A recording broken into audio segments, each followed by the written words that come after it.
পীরজাদা নওশাদ সিদ্দিকী তিনি একটা সংগ্রামী বাড়ির ছেলে এবং তিনি এখানে আসছেন, কি বলবেন?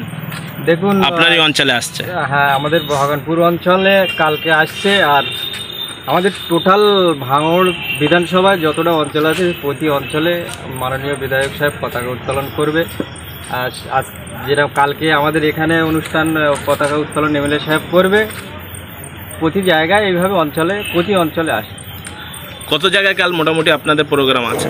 আমাদের ভাইজানের যে প্রোগ্রাম মানে পতাকা উত্তোলন করবে, টোটাল আমাদের ভাঙড় বিধানসভায় যতটা অঞ্চল আছে প্রতি অঞ্চলে পতাকা উত্তোলন করবে।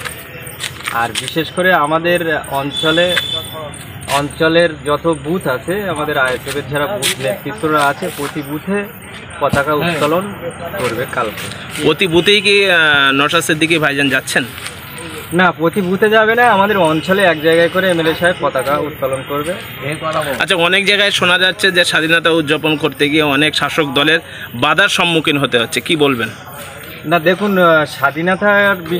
স্বাধীনতা আগে হয়তো আমাদের এই ভাঙড় 1 নম্বর ব্লকে প্রথমের দিকে একটু বাধা প্রাপ্য হয়েছিল এমএলএ সাহেব, কিন্তু আমাদের এই 2 নম্বরে কোনো বাধা বিঘ্ন নেই।